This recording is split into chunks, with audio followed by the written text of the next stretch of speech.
اس سے پہلے 4 دفعہ مختلف گھروں کے لڑکے اس رشتے سے رد کر چکے تھے۔ یہ 5ویں بار تھی۔ وہ اپنی دوست کو میسج پر بتا رہی تھی کہ آج پھر لڑکے والے دیکھنے آ رہے ہیں، دعا کرنا انہیں میں پسند آ جاؤں۔ مجھ سے اب بابا کے چہرے پر جھریاں نہیں دیکھی جاتی ہیں۔ نہ جانے انہوں نے ایسا کیا گناہ کیا تھا کہ میں ان پر بوجھ بنی ہوئی ہوں۔ اب تو ماں کے ہاتھ بھی کانپتے ہیں اس مشین کو چلا چلا کر۔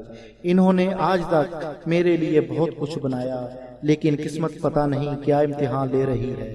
شام کے وقت وہ اپنے کمرے میں بیٹھی یہی دعا مانگ رہی تھی کہ میرے بابا کی عزت بچ جائے، کہیں وہ پھر سے یہی نہ سوچیں کہ بیٹی کیا پیدا کر لی، عذاب میں پڑ گئے ہم تو۔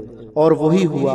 آنے والوں نے نہیں پوچھا کہ آپ کی بیٹی نماز پڑھتی ہے یا نہیں، انہوں نے نہیں پوچھا کیا دین کے لیے کبھی کسی مدرسے میں گئی یا نہیں، یا کتنا پڑھا دین کا، انہوں نے نہیں پوچھا دنیا کا کتنا پڑھا، اسکول کتنا پڑھا، انہوں نے نہیں پوچھا کہ بیٹی کیا 2 وقت کا کھانا بنا کر اپنے شوہر کو اور ہمیں دے سکتی ہے یا نہیں، بلکہ صاحبزادے جو کہ ایک طرف کرسی پر ٹانگ رکھے بیٹھے تھے، انہوں نے ماں کو اشارہ کیا، ماں نے بھی کہہ دیا بیٹی کو بلائیے۔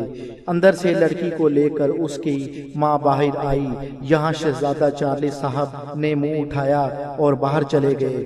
لڑکے کی ماں پیچھے گئی، بیٹا کیا بات ہے؟ یہاں اندر لڑکی اور اس کے ماں باپ سن رہے ہیں۔ مجھے نہیں کرنی اس سے شادی، شکل تو دیکھیں اس کی، یہ بھی کوئی لڑکی ہے؟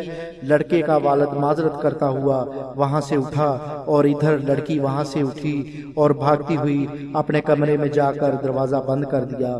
3 دن کمرے کے ایک کونے میں وہ گھٹ گھٹ کر مرتی رہی اور آخر کار چوتھے دن گولیوں کا ایک پیکٹ اپنے اندر ڈال کر وہ اس معاشرے سے خود کو الگ کرنے کے لیے سکون کی نیند تلاش کرنے چلی گئی۔ اب میرا سوال یہ ہے کہ کیا اسے اس کے حسن نے مارا ہے، یا اس 5ویں شخص نے مارا ہے، یا ان تمام لوگوں نے جو اس سے پہلے آ چکے تھے؟ میں بتاتا ہوں۔ لعنت بھیجتا ہوں میں اس گندے معاشرے پر جس نے اسے مارا ہے۔ لوگوں کی بیٹیوں کو ایسے دیکھنے جاتے ہو جیسے کہ کسی باغ کا بیوپاری جاتا ہے۔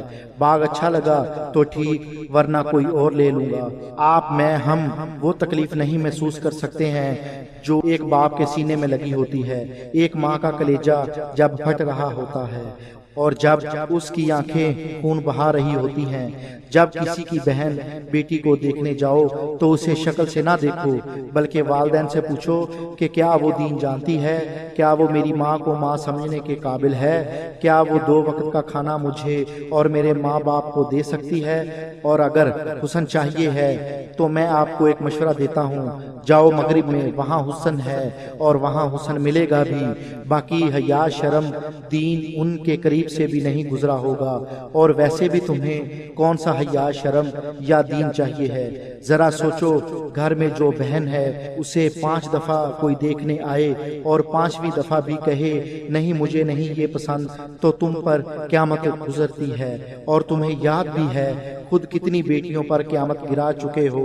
یقین مانیے ہمیں پتہ بھی نہیں ہوتا کہ کہیں ہماری وجہ سے کسی گھر میں کتنا بڑا فساد، کتنا بڑا دکھ جنم لے چکا ہے۔ حسن نہ دیکھیے، کسی کی عزت دیکھیے۔ کیا فائدہ اگر حسن ملے اور عزت نہ ہو، بے عزت لوگ ہوں، حیا نہ ہو، دین نہ ہو۔ لعنت نہ بھیجوں میں ایسے لوگوں پر۔ اور کیا ہی زندگی ہو کہ سادہ چہرہ ہی کیوں نہ ہو، دین ہو، عزت دار لوگ ہوں، حیا ہو اور دین ہو۔ یہ بیٹیاں اپنی خوشی سے زیادہ اپنے باپ کے دکھ میں مر رہی ہوتی ہیں کہ کہیں میرا والد یا میری والدہ مجھ سے مایوس تو نہیں۔ لوگوں میں حیا شرم اور دین دیکھو، حسن نہیں۔